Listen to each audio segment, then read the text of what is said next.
마테오 복음서 13장. 씨 뿌리는 사람의 비유. 그날 예수님께서는 집에서 나와 호숫가에 앉으셨다. 그러자 많은 군중이 모여들어 예수님께서는 배에 올라 앉으시고 군중은 물가에 그대로 서 있었다. 예수님께서 그들에게 많은 것을 비유로 말씀해 주셨다. 자, 씨 뿌리는 사람이 씨를 뿌리러 나갔다. 그가 씨를 뿌리는데 어떤 것들은 길에 떨어져 새들이 와서 먹어버렸다. 어떤 것들은 흙이 많지 않은 돌밭에 떨어졌다. 흙이 깊지 않아 싹은 곧 돋아났지만 해가 솟아오르자 타고 말았다. 뿌리가 없어서 말라버린 것이다. 또 어떤 것들은 가시덤불 속에 떨어졌는데 가시덤불이 자라면서 숨을 막아버렸다. 그러나 어떤 것들은 좋은 땅에 떨어져 열매를 맺었는데 어떤 것은 100배, 어떤 것은 60배, 어떤 것은 30배가 되었다. 귀 있는 사람들은 들어라. 비유로 말씀하신 이유. 제자들이 예수님께 다가와 왜 저 사람들에게 비유로 말씀하십니까? 하고 물었다. 예수님께서 그들에게 대답하셨다. 너희에게는 하늘나라의 신비를 아는 것이 허락되었지만 저 사람들에게는 허락되지 않았다. 사실 가진 자는 더 받아 넉넉해지고 가진 것이 없는 자는 가진 것마저 빼앗길 것이다.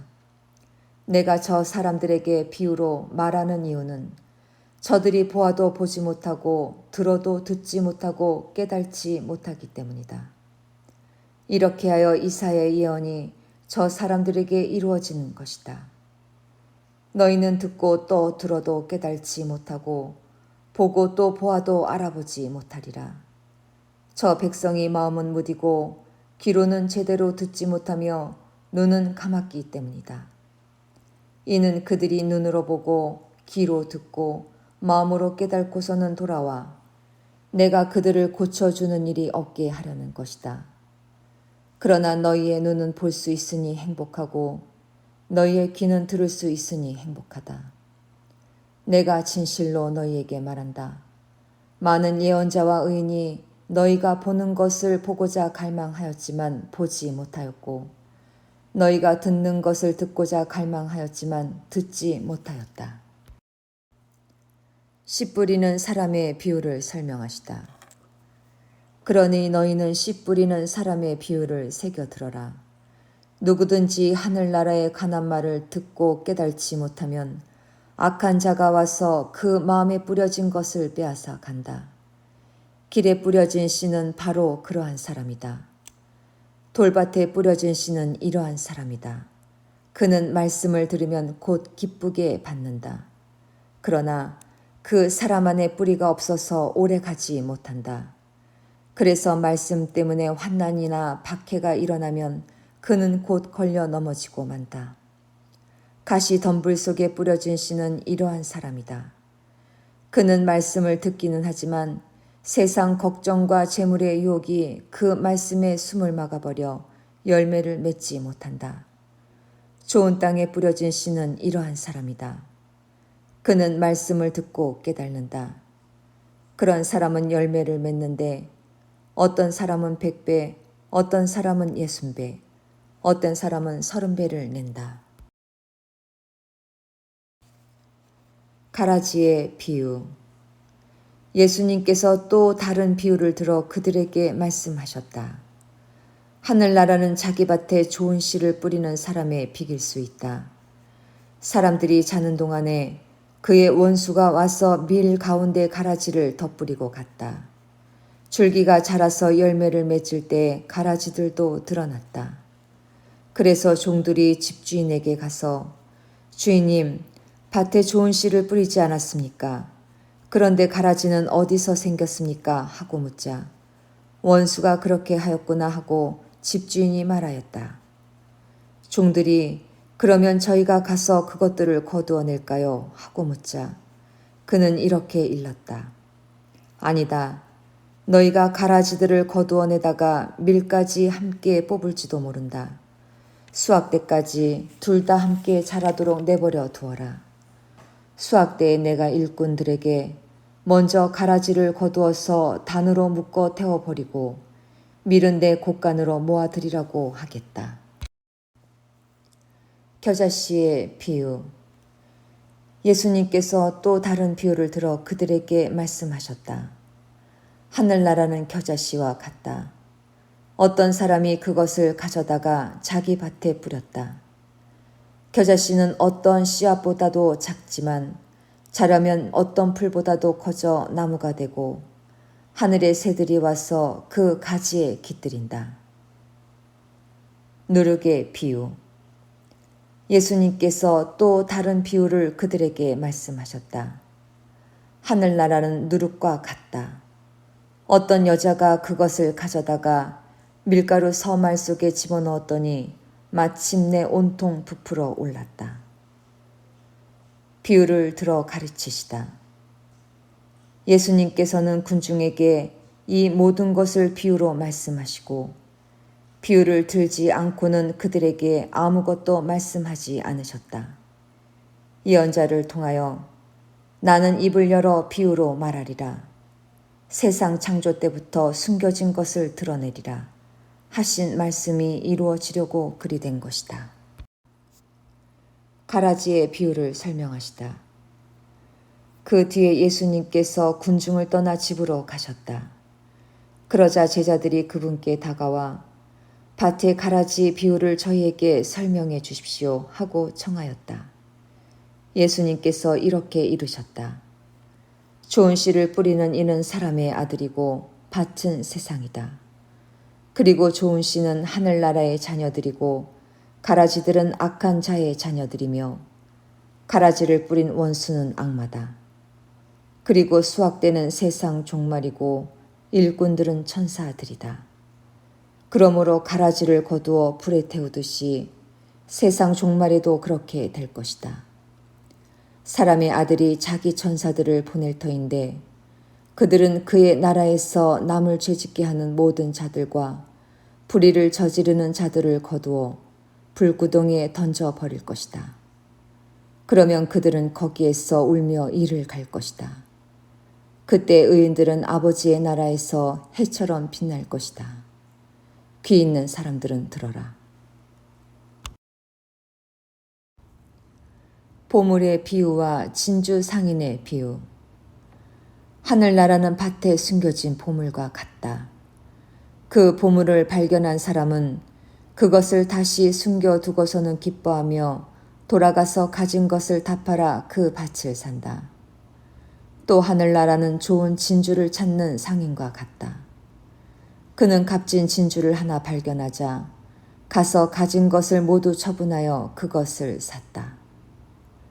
그물의 비유. 또 하늘나라는 바다에 던져 온갖 종류의 고기를 모아들인 그물과 같다. 그물이 가득 차자 사람들이 그것을 물가로 끌어올려 놓고 앉아서 좋은 것들은 그릇에 담고 나쁜 것들은 밖으로 던져버렸다. 세상 종말에도 그렇게 될 것이다. 천사들이 나가 의인들 가운데에서 악한 자들을 가려내어 불구덩이에 던져버릴 것이다. 그러면 그들은 거기에서 울며 이를 갈 것이다. 비유를 끝맺는 말씀. 너희는 이것들을 다 깨달았느냐? 제자들이 이해하고 대답하자 예수님께서 그들에게 이르셨다. 그러므로 하늘나라의 제자가 된 모든 율법학자는 자기 곳간에서 새 것도 꺼내고 옛 것도 꺼내는 집 주인과 같다. 예수님께서는 이 비유들을 다 말씀하시고 나서 그곳을 떠나셨다. 나자렛에서 무시를 당하시다. 예수님께서 고향에 가시어 회당에서 사람들을 가르치셨다. 그러자 그들은 놀라서 이렇게 말하였다.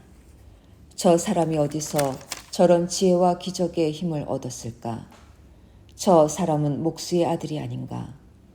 그의 어머니는 마리아라고 하지 않나? 그리고 그의 형제들은 야고보, 요셉, 시몬, 유다가 아닌가? 그의 누이들도 모두 우리와 함께 살고 있지 않는가? 그런데 저 사람이 어디서 저 모든 것을 얻었지? 그러면서 그들은 그분을 못마땅하게 여겼다. 그러자 예수님께서 그들에게 이르셨다. 예언자는 어디에서나 존경받지만 고향과 집안에서만은 존경받지 못한다. 그리고 그들이 믿지 않으므로 그곳에서는 기적을 많이 일으키지 않으셨다. 마테오 복음서 14장. 헤로데가 예수님의 소문을 듣다. 그때 헤로데 영주가 예수님의 소문을 듣고 시종들에게 그 사람은 세례자 요한이다. 그가 죽은 이들 가운데서 되살아난 것이다. 그러니 그에게서 그런 기적의 힘이 일어나지 하고 말하였다. 세례자 요한의 죽음. 헤로데는 자기 동생 필리포스의 아내 헤로디아의 일로 요한을 붙잡아 묶어 감옥에 가둔 일이 있었다. 요한이 헤로데에게 그 여자를 차지하는 것은 옳지 않습니다 하고 여러 차례 말하였기 때문이다. 헤로데는 요한을 죽이려고 하였으나 군중이 두려웠다. 그들이 요한을 예언자로 여기고 있었기 때문이다. 그런데 마침 헤로데가 생일을 맞이하자 헤로디아의 딸이 손님들 앞에서 춤을 추어 그를 즐겁게 해주었다. 그래서 헤로데는 그 소녀에게 무엇이든 청하는 대로 주겠다고 맹세하며 약속하였다. 그러자 소녀는 자기 어머니가 부추기는 대로 세례자 요한의 머리를 쟁반에 담아 이리 가져다 주십시오 하고 말하였다. 임금은 괴로웠지만 맹세까지 하였고 또 손님들 앞이어서 그렇게 해주라고 명령하고 사람을 보내어 감옥에서 요한의 목을 베게 하였다. 그리고 그의 머리를 쟁반에 담아다가 소녀에게 주게 하자 소녀는 그것을 자기 어머니에게 가져갔다. 요한의 제자들은 가서 그의 죽음을 거두어 장사 지내고 예수님께 가서 알렸다. 5,000명을 먹이시다. 이 말을 들으신 예수님께서는 거기에서 배를 타시고 따로 외딴 곳으로 물러가셨다. 그러나 여러 고을에서 그 소문을 듣고 군중이 육로로 그분을 따라 나섰다. 예수님께서는 배에서 내리시어 많은 군중을 보시고 가엾은 마음이 드시어 그들 가운데 있는 병자들을 고쳐주셨다. 저녁 때가 되자 제자들이 예수님께 다가와 말하였다. 여기는 외딴 곳이고 시간도 이미 지났습니다. 그러니 군중을 돌려보내시어 마을로 가서 스스로 먹을 거리를 사게 하십시오. 예수님께서 그들을 보낼 필요가 없다. 너희가 그들에게 먹을 것을 주어라 하고 이르시니 제자들이 저희는 여기 빵 5개와 물고기 2마리밖에 가진 것이 없습니다 하고 말하였다.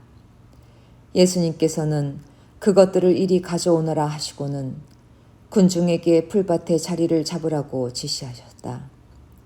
그리고 빵 5개와 물고기 2마리를 손에 들고 하늘을 우러러 찬미를 들이신 다음 빵을 떼어 제자들에게 주시니 제자들이 그것을 군중에게 나누어 주었다.